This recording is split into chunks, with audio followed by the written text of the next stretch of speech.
ನಿಜ ಸಂಯುಕ್ತ, ಹೇಳಬೇಕೆಂದು ಅಂದುಕೊಳ್ತಲೇ ಇದ್ದೆ. ಆದರೆ ಈ ಹೃದಯ ನಿನ್ನನ್ನು ಬಯಸುತ್ತಿತ್ತು. ಮನಸ್ಸಿನಲ್ಲಿ ನೀನೇ ತುಂಬಿಕೊಂಡಿದ್ದೆ. ಅಂದರೆ ಸಂಯುಕ್ತ ಅನುಮಾನದ ಧ್ವನಿಯಲ್ಲಿ ಕೇಳಿದಳು. ಐ ವಾಸ್ ಲವ್ವಿಂಗ್ ಯು ಸಂಯುಕ್ತ.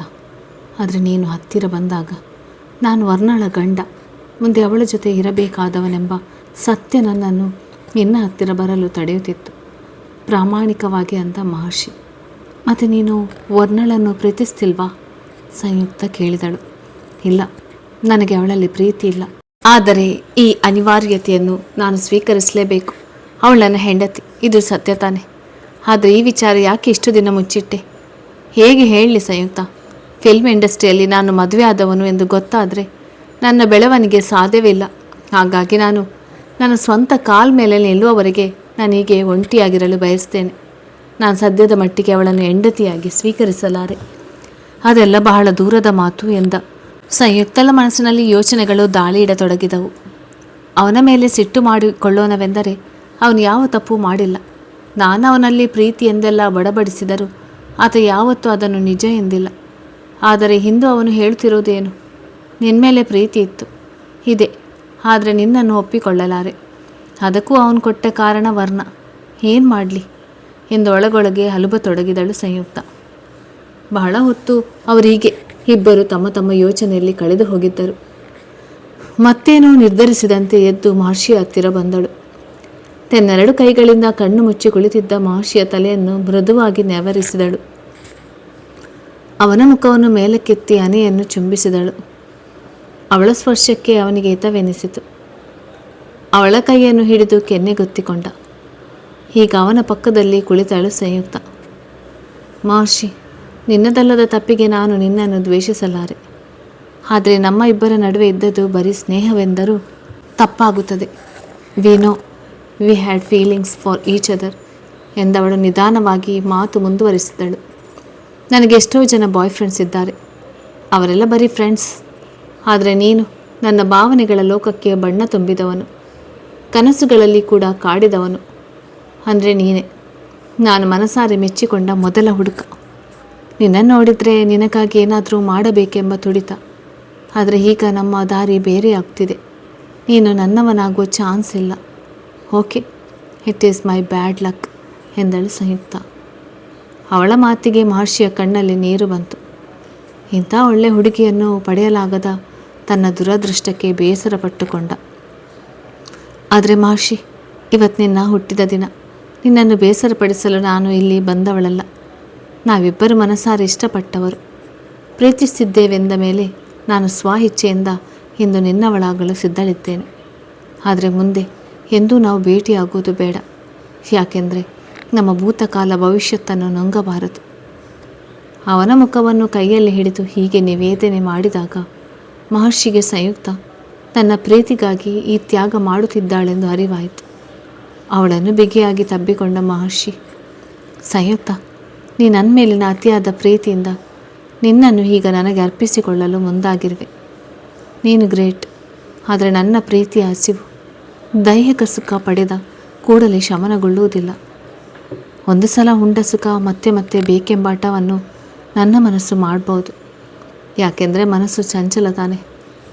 ಅದರ ಬದಲು ನಿನ್ನ ಮೇಲಿನ ಈ ಪ್ರೀತಿಯ ಹಸಿವನ್ನು ನಾನು ಶಾಶ್ವತವಾಗಿ ನನ್ನೊಳಗೆ ಸಾಯುವವರೆಗೂ ಇರಿಸಿಕೊಳ್ಳ ಬಯಸ್ತೇನೆ ಎಂದಾಗ ಮಹರ್ಷಿಯ ಮೇಲೆ ಅವಳಿಗಿದ್ದ ಅಭಿಮಾನ ದುಪ್ಪಟವಾಯಿತು. ತನ್ನ ಪಕ್ಕದಲ್ಲಿ ಕುಳಿತಿದ್ದ ಸಂಯುಕ್ತಳ ಕಡೆ ವಾಳಿ ಅವಳ ಮುದ್ದಾದ ತುಟಿಗಳನ್ನು ಕೈಯಲ್ಲಿ ತೀಡಿದ.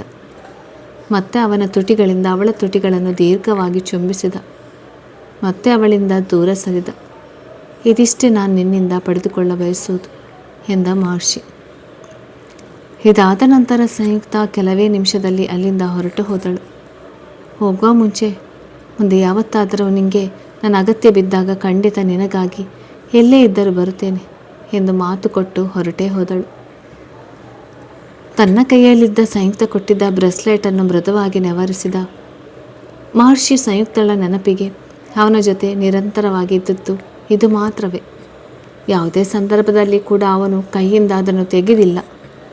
ಸಂಯುಕ್ತಳ ನೆನಪಿನಲ್ಲಿ ಕುಳಿತಿದ್ದ ಮಹರ್ಷಿಯನ್ನು, ಸರ್, ಮೇಡಮ್ ಬಂದಿದ್ದಾರೆ, ವಿಸಿಟಿಂಗ್ ರೂಮ್ನಲ್ಲಿ ವೇಟ್ ಮಾಡ್ತಿದ್ದಾರೆ, PC ಮಹೇಶ್ನ ಧ್ವನಿ ಎಚ್ಚರಿಸಿತು. ಹಳೆ ನೆನಪುಗಳನ್ನು ಕೆಡವಿ ಎದ್ದ ಮಹರ್ಷಿ ಅವನ ಸೆಲ್ ಬಾಗಿಲು ಓಪನ್ ಮಾಡಲಾಯಿತು. ಅಲ್ಲಿಂದ ಹೊರಬಂದ ಮಹರ್ಷಿ ಅಲ್ಲಿಂದ ವಿಸಿಟಿಂಗ್ ರೂಮಿಗೆ ಅವನನ್ನು ಬಿಟ್ಟು ಬಾಗಿಲು ಎಳೆದುಕೊಂಡು ಹೊರಬಂದ ಮಹೇಶ್ ಅವರ ಮಾತುಕತೆಗೆ ಪ್ರೈವೇಸಿಯನ್ನು ಒದಗಿಸಿಕೊಡಲಾಯಿತು. ಒಳಹೊಕ್ಕ ಮಹರ್ಷಿಗೆ ಟೇಬಲ್ ಪಕ್ಕದಲ್ಲಿ ಕುಳಿತು ನನಗಾಗಿ ದಾರಿ ಕಾಯುತ್ತಿದ್ದ ಸಂಯುಕ್ತ ಕಣ್ಣಿಗೆ ಬಿದ್ದಳು. ಹಚ್ಚ ಬಿಳಿಯ ಬಣ್ಣದ ಶರ್ಟ್ ಧರಿಸಿದ್ದ ಸಂಯುಕ್ತಳ ಮುಖದಲ್ಲಿ ಪ್ರಬುದ್ಧ ಕಲೆ ಎದ್ದು ಕಾಣಿಸ್ತಿತ್ತು. ಅದು ಬಿಟ್ಟರೆ ಅವಳು ಮೊದಲಿಗಿಂತ ಒಂದು ಚೂರು ಬದಲಾಗಿಲ್ಲ ಅಂದುಕೊಂಡ. ಯಾಕೋ ಹೃದಯ ಭಾರವಾಯಿತು. ನಿನಗೆ ಅಗತ್ಯವಿದ್ದಾಗ ಬಂದೇ ಬರ್ತೇನೆ ಎಂದಿದ್ದ ಸಂಯುಕ್ತ ನಾನು ಹೇಳಿ ಕಳಿಸದಿದ್ದರೂ ಬಂದಿದ್ದಾಳೆ. ಮಾತು ಕೊಟ್ಟಂತೆ 5 ವರ್ಷದಲ್ಲಿ ಒಂದು ದಿನವೂ ನಾನು ಅವಳ ಭೇಟಿ ಮಾಡಿಲ್ಲ. ಅದಕ್ಕೆ ಕಾರಣವೂ ಇತ್ತು. ಆದರೆ ಸಂಯುಕ್ತ ಮಾತ್ರ ಅದನ್ನು ಪರಿಗಣಿಸದೆ ಬಂದಿದ್ದಾಳೆ ಎಂದುಕೊಂಡ. ಮಹರ್ಷಿ ಒಳ ಬಂದಿರುವುದನ್ನು ಕಂಡು ಸಂಯುಕ್ತ ಎದ್ದು ನಿಂತಳು. ಅವಳ ಮುಖದಲ್ಲಿ ಅವನನ್ನು ನೋಡಿದ ಸಂತೋಷ ಸ್ಪಷ್ಟವಾಗಿ ವ್ಯಕ್ತವಾಯಿತು. ಅವರಿಬ್ಬರು ಈಗ ಎದುರು ಬದುರಾಗಿ ನಿಂತರು. ಇಬ್ಬರ ಮನಸ್ಸಿನ ಅಳಲು ಒಂದೇ ಆಗಿತ್ತು. ಸಂಯುಕ್ತ ಬಿಗಿಯಾಗಿ ಮಹರ್ಷಿಯನ್ನು ಅಲಂಘಿಸಿದಳು.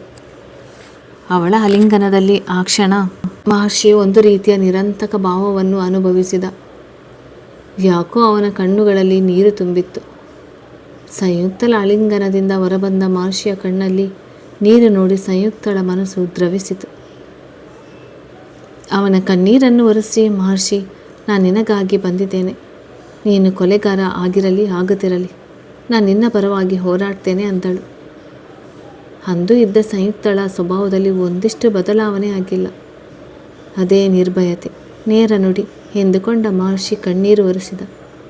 ಅವಳ ಕೈಯನ್ನು ಹಿಡಿದು, ಸಂಯುಕ್ತ, ನಾನು ಜೈಲು ಪಾಲಾಗಿದ್ದಕ್ಕೆ ಅಳುತ್ತಿಲ್ಲ. ನನ್ನ ಮೇಲೆ ವಿಶ್ವಾಸವಿಟ್ಟು ನೀನು ಬಂದಿದ್ದೀಯ ನೋಡು, ಅದಕ್ಕೆ ನನಗೆ ಕಣ್ಣೀರು ಬಂತು. ಈ ಜಗತ್ತಲ್ಲಿ ನನಗಾಗಿ, ನನ್ನ ನೋವಿಗಾಗಿ ಮಿಡಿಯುವ ಒಂದು ಹೃದಯ ಇದೆಯಲ್ಲ, ಅಷ್ಟು ಸಾಕು. ಇನ್ನು ನನಗೆ ಮರಣದಂಡನೆಯಾದರೂ ತೊಂದರೆ ಇಲ್ಲ. ಭಾವುಕತೆಯಿಂದ ಮಾತನಾಡಿದ ಮಹರ್ಷಿ. ಅವನ ಮಾತು ಕೇಳಿ ಸಂಯುಕ್ತ, ಮಹರ್ಷಿ, ನಿನ್ನ ಜಾಗದಲ್ಲಿ ಯಾರೇ ಇದ್ದರೂ ನಾನು ಹೀಗೆ ಮಾಡ್ತಿದ್ದೆ ಎಂಬ ಫಿಲ್ಮಿ ಡೈಲಾಗ್ ಹೊಡೆಯಲ್ಲ. ಯಾಕೆಂದರೆ ನಾನು ಬಂದಿರೋದು ಈ ಮಹರ್ಷಿಗಾಗಿ. ಬೇರೆಯವರ ಬಗ್ಗೆ ನನಗೆ ಈ ಕಾಳಜಿ ಹೇಗಿರಲು ಸಾಧ್ಯ? ಅವಳ ಮಾತಿನಲ್ಲಿ ಅವನ ಬಗ್ಗೆ ಅವಳಿಗಿರುವ ವಿಶೇಷ ಅಭಿಮಾನ ಕಾಣಿಸುತ್ತಿತ್ತು. ಮಹರ್ಷಿ, ನಿನ್ನ ಲಾಯರ್ ಯಾಕೆ ಡಿಲೇ ಮಾಡ್ತಿದ್ದಾರೆ? ಬೇಲ್ಗೆ ಅಪ್ಲೈ ಮಾಡಿಲ್ಲ ಅಂತ ಕೇಳಿಬಿಟ್ಟೆ. ನೇರವಾಗಿ ವಿಷಯಕ್ಕೆ ಬಂದಳು ಸಂಯುಕ್ತ. ನನ್ನ ಲಾಯರ್ ನನ್ನ ಮಾವ, ಅಂದರೆ ನನ್ನ ಹೆಂಡತಿಯ ಅಪ್ಪನ ಕಡೆಯವರು. ಈಗ ಮಗಳು ಕೊಳ್ಳೆಯಾಗಿರುವಾಗ ನನ್ನ ಪರವಾಗಿ ಅವರು ನಿಲ್ಲಲಾರರು ಅನಿಸುತ್ತೆ ಎಂದ ಮಹರ್ಷಿ. ಓ ಐ ಸಿ, ಡೋಂಟ್ ವರಿ. ನಿನ್ನ ಪರವಾಗಿ ನಾನು ಬೇಲ್ ಅಪ್ಲೈ ಮಾಡ್ತೇನೆ, ಹಾಗೂ ನಿನ್ನ ಪರವಾಗಿ ನಾನು ಕೋರ್ಟ್ನಲ್ಲಿ ವಾದ ಮಾಡ್ತೇನೆ, ನಿನ್ನ ಅಭ್ಯಂತರವಿಲ್ಲದಿದ್ದರೆ ಎಂದಳು ಸಂಯುಕ್ತ. ಸಂಯುಕ್ತ, ಐ ನೀಡ್ ಯುವರ್ ಹೆಲ್ಪ್. ನನ್ನನ್ನು ಈ ಕೇಸಲ್ಲಿ ಟ್ರ್ಯಾಪ್ ಮಾಡಲಾಗಿದೆ ಅಂದ. ನಿನ್ನ ಈ ಕೊಲೆಯ ವಿಚಾರವಾಗಿ ನಾನು ಪೊಲೀಸ್ ಪ್ರಾಥಮಿಕ ವರದಿ ಓದಿಲ್ಲ. ನಾನು ಬೇಕೆಂದೇ ಅದನ್ನು ಓದಿಲ್ಲ. ಯಾಕೆಂದರೆ ನಾನು ನಡೆದ ವಿಚಾರವನ್ನು ಮೊದಲು ನಿನ್ನ ಬಾಯಿಂದಲೇ ಕೇಳೋಣ ಎಂದು. ಆಗ ನನಗೆ ಈ ಕೇಸ್ ಹ್ಯಾಂಡಲ್ ಮಾಡಲು ಸುಲಭವಾಗುತ್ತದೆ ಎಂದಳು ಸಂಯುಕ್ತ. ನನ್ನ ಹೆಂಡತಿ ಮಾನ್ವಿ ತೆಲುಗು ಇಂಡಸ್ಟ್ರಿಯ ದೊಡ್ಡ ಪ್ರೊಡ್ಯೂಸರ್ ವೆಂಕಟಾಚಲಂ ಅವರ ಮಗಳು ಎಂದಾಗ ಸಂಯುಕ್ತಳಿಗೆ ಆಶ್ಚರ್ಯ. ಏನೋ ನೀನು ಹೇಳ್ತಿರೋದು? ಅಂದು ಹೇಳಿದ್ದು ವರ್ಣ ನಿನ್ನ ಹೆಂಡತಿ ಅಂತ, ಈಗ ಬೇರೆ ಯಾರದೋ ಹೆಸರು ಹೇಳುತ್ತಿದ್ದೀಯಲ್ಲ? ಹೌದು, ಆದರೆ ನಾನು ವರ್ಣಳನ್ನು ಮದುವೆ ಆಗಿಲ್ಲ. ಈ ವಿಚಾರ ಈಗ ಬೇಡ, ಅದು ಈ ಕೇಸ್ಗೆ ಸಂಬಂಧಪಡದ ವಿಚಾರ. ಮೊದಲು ನನ್ನ ಈ ಕೇಸ್ನಿಂದ ಬಿಡಿಸು, ಆಮೇಲೆ ವರ್ಣಳ ವಿಚಾರ ಹೇಳ್ತೇನೆ ಎಂದ. ಸಂಯುಕ್ತಳಿಗೆ ನಿಜವಾಗಲೂ ಶಾಕ್ ಆಗಿತ್ತು. ಅಂದರೆ ಮಹರ್ಷಿಯ ಜೀವನದಿಂದ ನಾನು ದೂರವಾದ ಮೇಲೆ ಏನೆಲ್ಲ ಆಗಿದೆ. ಆದರೆ ಅವನು ಹೇಳಿದಾಗೆ ಈಗ ಆ ವಿಚಾರಕ್ಕಿಂತ ಅವನ ಕೇಸ್ ರಿಲೇಟೆಡ್ ಮಾಹಿತಿಗೆ ಮೊದಲ ಪ್ರಾಧಾನ್ಯತೆ ಎಂದುಕೊಂಡು, ಸರಿ, ನಿನ್ನ ಕೇಸ್ ಬಗ್ಗೆ ಹೇಳು. ಅದನ್ನು ಕೇಳಿದ ಮೇಲೆ ನನ್ನ ಬಾಸ್ ಜೊತೆ ಡಿಸ್ಕಸ್ ಮಾಡಿ ಮುಂದಿನ ಕಾನೂನಾತ್ಮಕ ಕ್ರಮದ ಬಗ್ಗೆ ನೋಡೋಣ ಎಂದಳು. ತೆಲುಗು ಚಿತ್ರರಂಗದ ಡಾನ್ ವೆಂಕಟಾಚಲಂ ಇವರ ಕೃಪಾ ಕಟಾಕ್ಷವಿಲ್ಲದೆ ಇಲ್ಲಿನ ಚಿತ್ರರಂಗದಲ್ಲಿ ಬದುಕುವುದು ಕಷ್ಟ. ಇಂಥ ಹಲವಾರು ದೊಡ್ಡ ವ್ಯಕ್ತಿಗಳು ತಮ್ಮದೇ ರೀತಿಯಲ್ಲಿ ತೆಲುಗು ಚಿತ್ರರಂಗವನ್ನು ತಮ್ಮ ಕಪಿ ಮುಷ್ಟಿಯಲ್ಲಿ ಇಟ್ಟುಕೊಂಡಿದ್ದಾರೆ.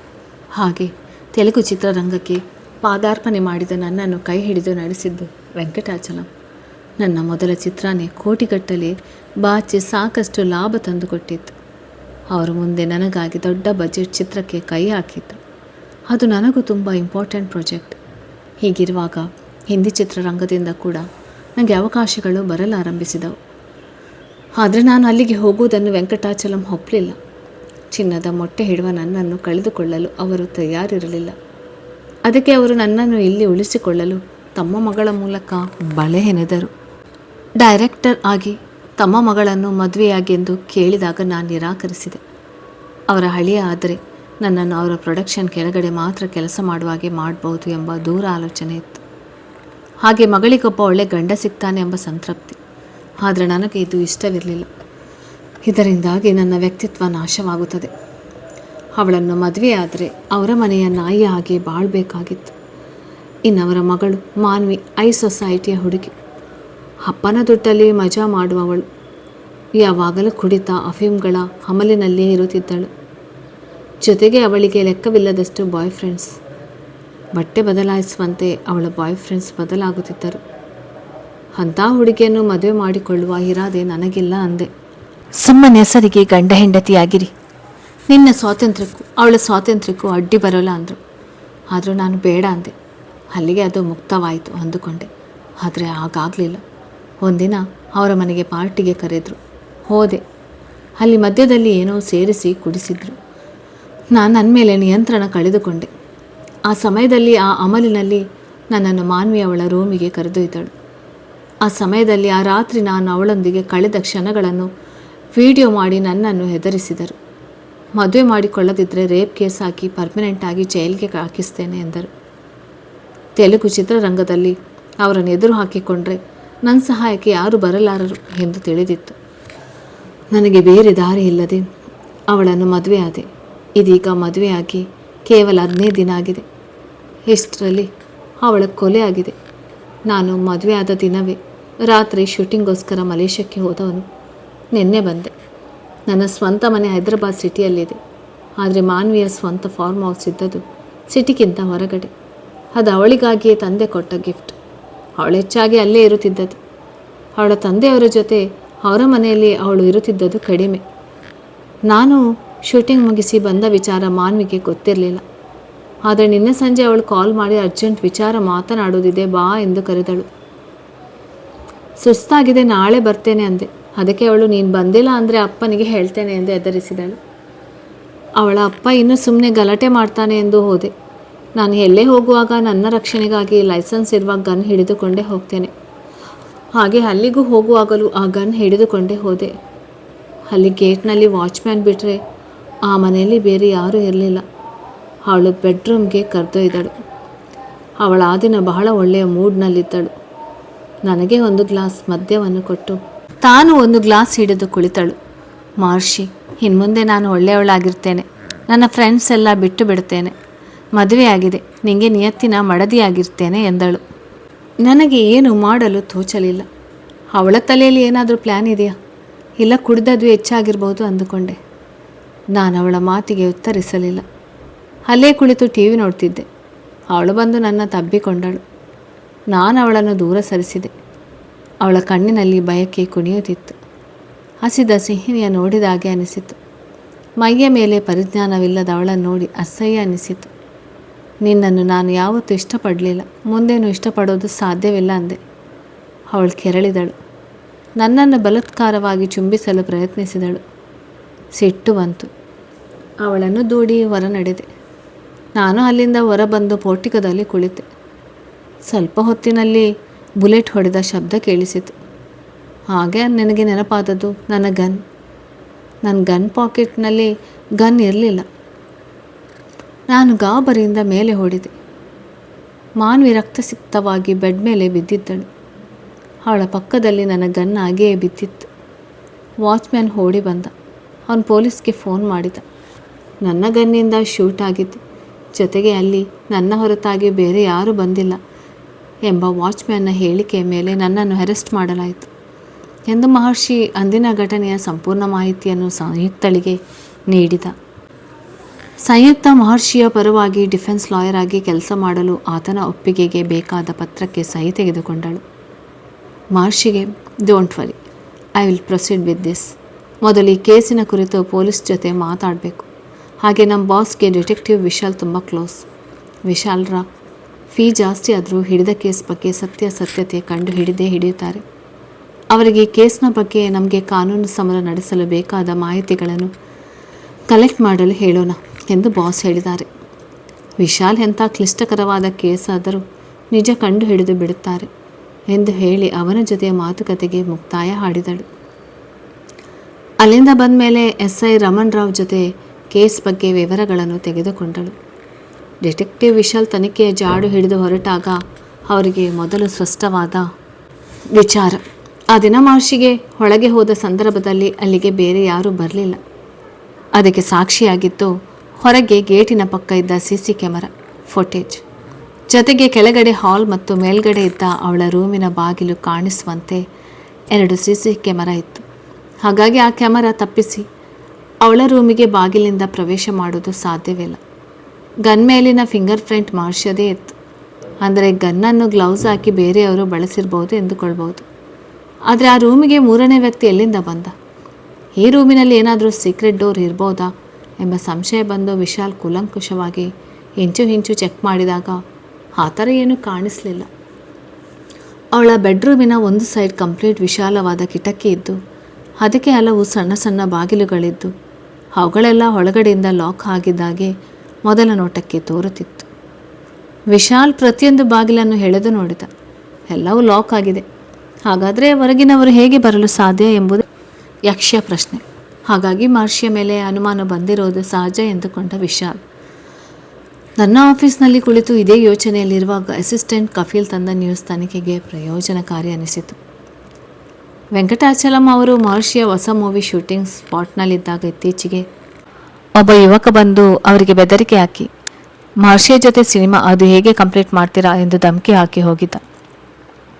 ಇದಾದ ತಿಂಗಳೊಳಗೆ ಹೀಗಾಗಿದೆ. ಅಂದರೆ ಮಹರ್ಷಿಯನ್ನು ಜೈಲು ಸೇರಿಸುವ ಉದ್ದೇಶವೇ ಈ ಕೊಲೆಗೆ ಮೋಟಿವ್ ಇರಬಹುದೇ? ಹಾಗಾದರೆ ಆ ಯುವಕ ಯಾರು? ವೆಂಕಟಾಚಲಂಗೆ ಅಷ್ಟು ಸಲಿಗೆ ಇರುವ ವ್ಯಕ್ತಿ ಯಾರು ಎಂಬ ರಹಸ್ಯ ಬಯಲಿಗೆ ಎಳೆಯಲು ಅವರನ್ನೇ ವಿಚಾರಿಸಬೇಕಾಗಿತ್ತು. ವೆಂಕಟಾಚಲಂ ಕೊಟ್ಟ ಮಾಹಿತಿ ಪ್ರಕಾರ ಆ ಯುವಕನ ಹೆಸರು ರಾಹುಲ್.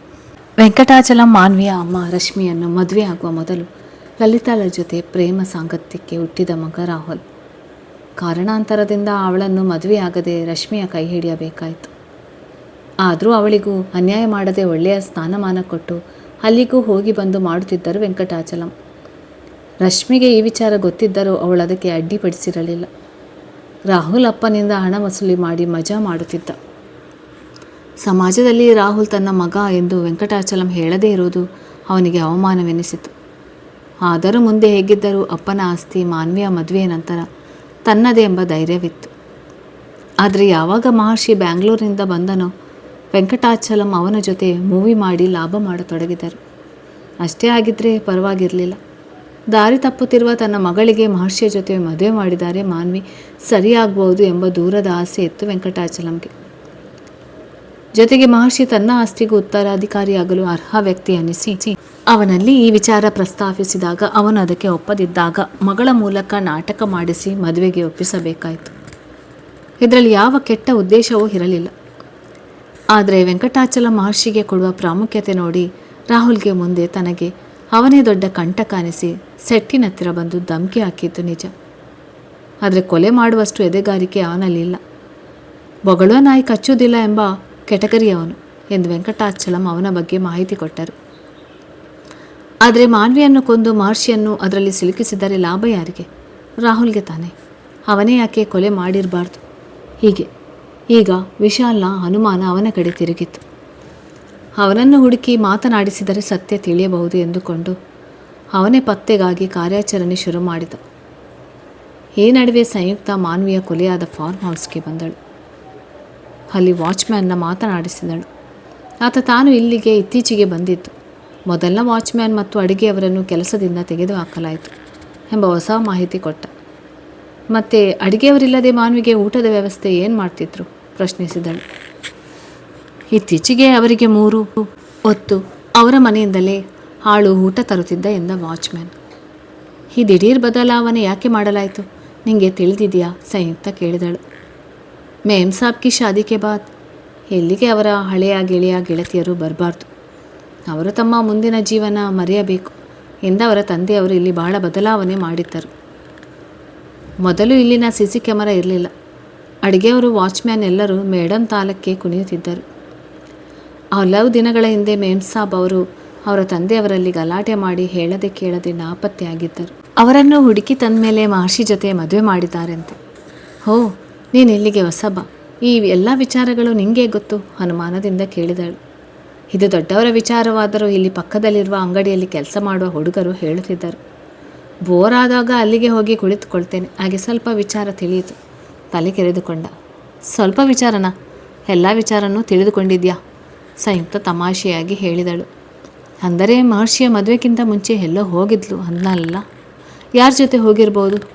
ಎಲ್ಲಿಗೆ ಹೋಗಿರ್ಬೋದು? ಮನಸ್ಸಿನಲ್ಲಿ ಅನುಮಾನದ ಹುತ್ತ ಬೆಳೆಯಿತು. ಅವನನ್ನೇ ಕೇಳಿದಳು. ಯಾರ ಜೊತೆ ಹೋಗಿರ್ಬೋದು ಗೊತ್ತಾ? ಅವನ ಅಲ್ಲಿ ಕಿರಿಯುತ್ತಾ, ಮೇಡಮ್ ಅವರ ಬಾಯ್ ಫ್ರೆಂಡ್ ಜೊತೆ ಹೋಗಿದ್ದಾರಂತೆ. ಎಲ್ಲಿಗೆ? ದೇವರಾಣೆ ನನಗೆ ಗೊತ್ತಿಲ್ಲ. ನನಗೆ ಗೊತ್ತಿರುವ ವಿಚಾರ ನಿಮಗೆ ಹೇಳಿದ್ದೇನೆ. ತಲೆ ಮೇಲೆ ಕೈಯಿಟ್ಟು ಹೇಳಿದ. ಇವನಿಗೆ ಗೊತ್ತಿರುವ ವಿಚಾರ ಇಷ್ಟೇ ಎಂದು ಅವಳಿಗೂ ಅರಿವಾಯಿತು. ಅಲ್ಲಿಂದ ಮನೆಯ ಒಳಗಡೆ ಹೆಜ್ಜೆ ಹಾಕಿದಳು. ಮಾನ್ವಿ ಕೊಲೆಯಾದ ದಿನಿಂದ ಅಲ್ಲಿ ಒಬ್ಬ ಕಾನ್ಸ್ಟೇಬಲ್ ಡ್ಯೂಟಿ ಮೇಲೆ ಹಾಕಿದ್ದು. ಬೇರೆ ಯಾರು ಪರ್ಮಿಷನ್ ಇಲ್ಲದೆ ಒಳಹೋಗುವ ಅವಕಾಶವಿರಲಿಲ್ಲ. ಸಂಯುಕ್ತ ಮಾನ್ವಿಯ ರೂಮನ್ನು ತಲಾಶ್ ಮಾಡಲು ತಂದಿದ್ದ ಮೇಲಧಿಕಾರಿಯ ಒಪ್ಪಿಗೆ ಪತ್ರವನ್ನು ಕಾನ್ಸ್ಟೇಬಲ್ಗೆ ತೋರಿಸಿ ಆತನ ಒಪ್ಪಿಗೆ ಪಡೆದಳು. ತದನಂತರ ಮಾನ್ವಿಯ ಕೊಲೆಯಾದ ಅವಳ ಬೆಡ್ರೂಮಿನ ಕಡೆ ಹೋದಳು. ಅದು ಬಹಳ ಸುಸಜ್ಜಿತವಾದ ಬೆಡ್ರೂಮ್. ಸುತ್ತಲೂ ದೃಷ್ಟಿ ಹಾಯಿಸಿದಳು ಸಂಯುಕ್ತ. ಮಾನ್ವಿಯ ಶ್ರೀಮಂತಿಕೆ ಜೀವನ ಅಲ್ಲಿರುವ ವಸ್ತುಗಳಲ್ಲಿ ಸ್ವಾಭಾವಿಕವಾಗಿ ಕಾಣುತ್ತಿತ್ತು. ಅವಳ ಬೆಡ್ನ ಎದುರುಗಡೆ ಗೋಡೆಯಲ್ಲಿ ಇರಾನಿ ಕಲಾವಿದನೊಬ್ಬ ದೊಡ್ಡ ಚೈಲಚಿತ್ರ ಇತ್ತು. ಅದ್ಭುತವಾಗಿ ಮೂಡಿ ಬಂದಿತ್ತು. ಅದರ ಬೆಲೆ 1,00,000ಕ್ಕೂ ಮೇಲೆ ಇರಬಹುದು ಎಂದವಳು ಸುಲಭವಾಗಿ ಊಹಿಸಿದಳು. ನೆಲಕ್ಕೆ ಹಾಕಿದ್ದ ಕಾಸ್ಟ್ಲಿ ಮಾರ್ಬಲ್ ಹೊಸದರಂತೆ ಪಳಪಳ ಮಿಂಚುತ್ತಿತ್ತು. ಸಂಯುಕ್ತಳ ಗಮನ ರೂಮ್ನಲ್ಲಿದ್ದ ಕಬೋರ್ಡ್ ಮೇಲೆ ಬಿತ್ತು.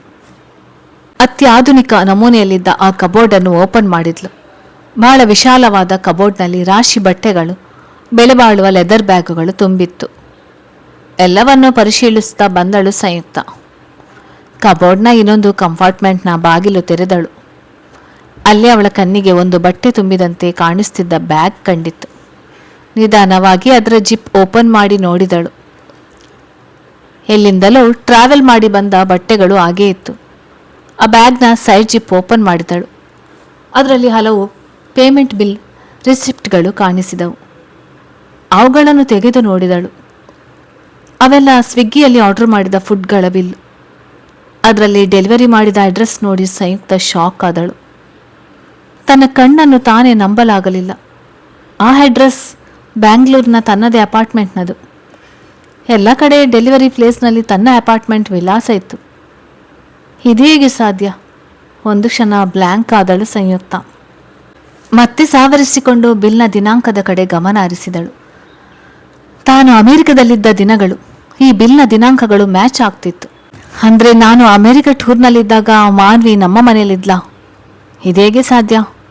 ವಿಚಾರವನ್ನು ಕನ್ಫರ್ಮ್ ಮಾಡಲು ಅವಳು ಕಾಲ್ ಮಾಡಿತ್ತು ತನ್ನ ಮನೆಯ ಅಡುಗೆಯವರಿಗೆ.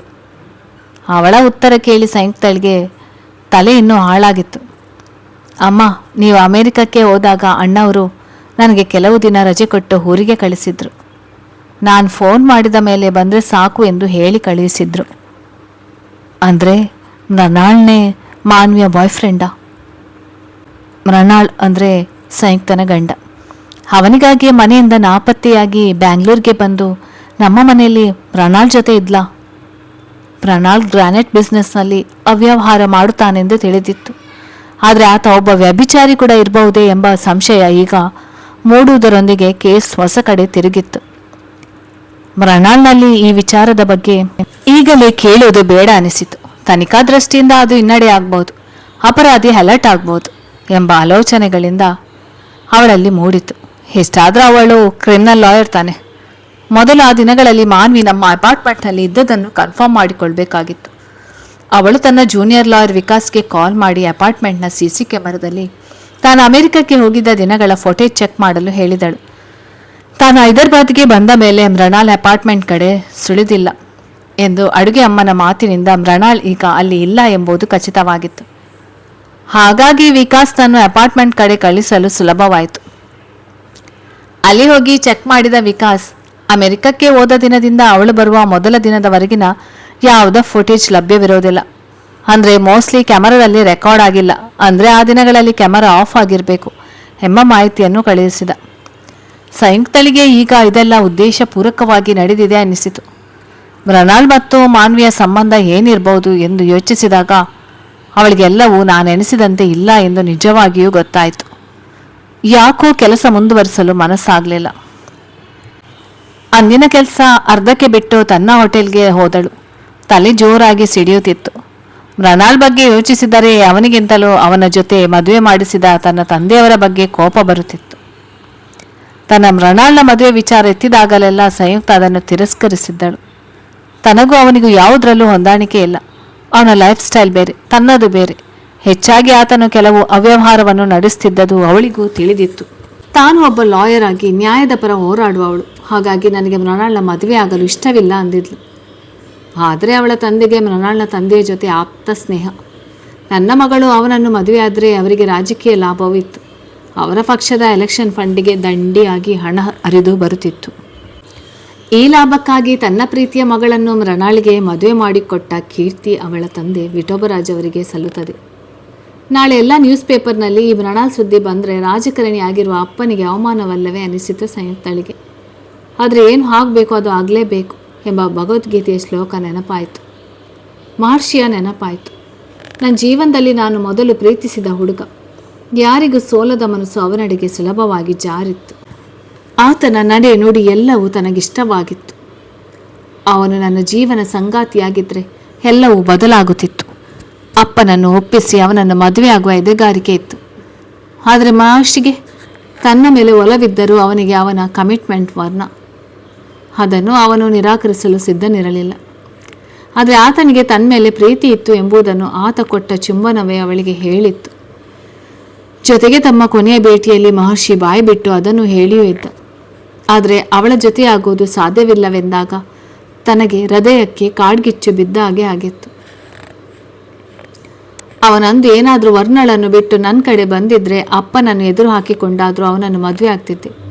ಆದರೆ ಹಾಗಾಗಲಿಲ್ಲ. ಅಂದು ಬಿದ್ದ ಬೆಂಕಿ ಇಂದು ಉರಿಯುತ್ತಿದೆ. ಈ ಉರಿಯುತ್ತಿರುವ ಬೆಂಕಿಯನ್ನು ಆರಿಸುವುದು ಮೃಣಾಲ್ಗೆ ಸಾಧ್ಯವಾಗಿರಲಿಲ್ಲ. ಇದನ್ನು ತನ್ನಗಾಗಿಸುವ ಶಕ್ತಿ ಇರೋದು ಮಹರ್ಷಿಗೆ ಮಾತ್ರ ಎಂಬುದು ಸತ್ಯ. ಆದರೆ ತಾನು ನತದೃಷ್ಟಿ ಎಂದು ಅಳುವ ಪೈಕಿಯಲ್ಲ. ಸಿಗದಿರುವುದು ಪಡೆಯಲೇಬೇಕೆಂಬ ಛಲ ಅವಳಲ್ಲಿರಲಿಲ್ಲ. ಹಾಗಾಗಿ ಮಹರ್ಷಿಯ ಜೀವನದಿಂದ ದೂರವಿದ್ದು ಬಿಟ್ಟಿದ್ದಳು. ಆದರೆ ದೇವರ ಚಿತ್ತ ಬಲ್ಲವರು ಯಾರು? ಅಮೆರಿಕದಿಂದ ಬಂದ ಅವಳಿಗೆ ಮಹರ್ಷಿಯ ಪತ್ನಿಯ ಕೊಲೆಯಾಗಿ ಅವನು ಅರೆಸ್ಟ್ ಆಗಿದ್ದಾನೆ ಎಂದಾಗ ಓಡಿ ಬಂದಳು. ವರ್ಣಳೆ ಕೊಲೆಯಾಗಿರುವಳೆಂದುಕೊಂಡರೆ ಇಲ್ಲಿ ಅವನು ವರ್ಣಳನ್ನು ಮದುವೆ ಆಗಿಲ್ಲ. ಆ ವಿಚಾರದ ವಿವರಣೆಯನ್ನು ಅವನು ಹೇಳಿಲ್ಲ.